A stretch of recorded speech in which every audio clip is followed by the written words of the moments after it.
রমজান মোবারক। প্রতিদিনের ইফতারে আজকে আছে জেলো আপেলের শরবত জুস। চলুন যা যা লাগছে তাই নজরে দেখে নিন। অ্যাপেল একটি, অরেঞ্জ জেলো আধা প্যাকেট, লেমন জেলো আধা প্যাকেট, চিনি পরিমাণ মতো, পানি পরিমাণ মতো। অ্যাপেলগুলো দিয়ে দিচ্ছি, পানি 1 গ্লাস, চিনি পরিমাণ মতো। এখানে যেটা করব, প্রথমে আমরা অর্ধেক জেলো শরবতে দেব।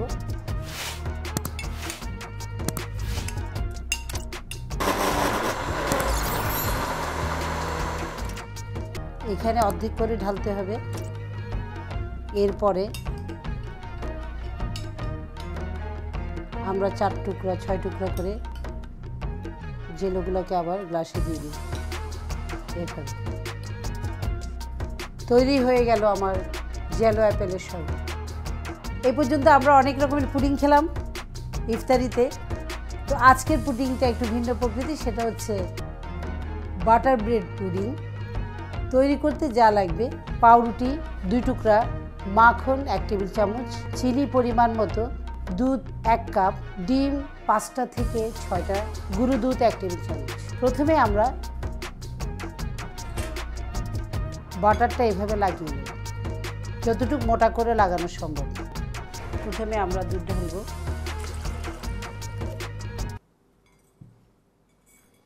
গুঁড়ো দুধ,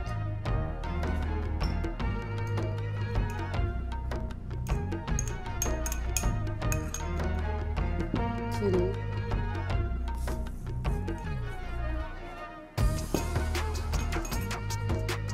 ভ্যানিলা এসেন্স,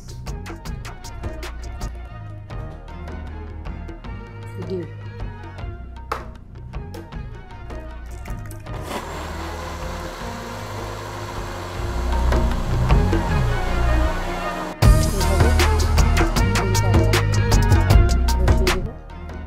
আমরা এইভাবে ফেলে দেব।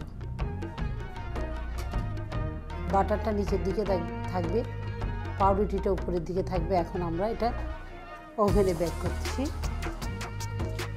আবার এই 200 ডিগ্রি সেলসিয়াস তাপমাত্রায় 20 মিনিট এটা আমরা তাপব।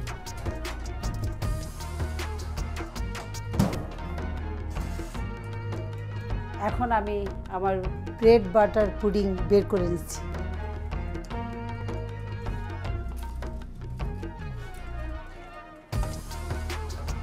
একদম বাদামি রং।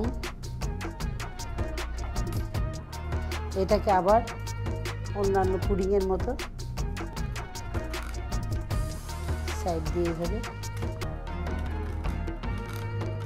তৈরি হয়ে গেল। ঠিক এইভাবে এইভাবে ঠেলে দিতে হবে। তৈরি হয়ে গেল আমাদের ব্রেড বাটার পুডিং। এটি ফ্রিজে 10 থেকে 15 মিনিট রেখে ঠান্ডা করে খেলেই সবচেয়ে বেশি ভালো লাগে। এতক্ষণ আপনারা দেখলেন জেলো অ্যাপেল জুস, সেই সাথে দেখলেন ব্রেড বাটার পুডিং। তো এর পুষ্টিগুণ এখন জানতে হবে আমাদের সবাইকে। পুষ্টি কি কি আছে আমি চলে যাচ্ছি সরাসরি আবারও হাসিনা আপা, লিপির কাছে। আপা আমাদের এই দুটো খাবারের পুষ্টিগুণ সম্পর্কে একটু বলুন। আমরা এতক্ষণ দেখেছি জেলো আপেল জুস। এই পানীয়টি এত বেশি পুষ্টিকর, পাশাপাশি হচ্ছে লো ক্যালোরির পানীয়।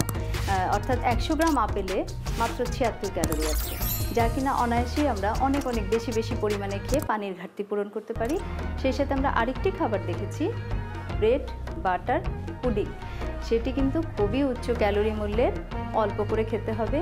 পানীয়টি যেমনি বেশি খাওয়া যাবে, এটা একটু অল্প পরিমাণে খেতে হবে, কারণ এটা অনেক হাই ক্যালোরি।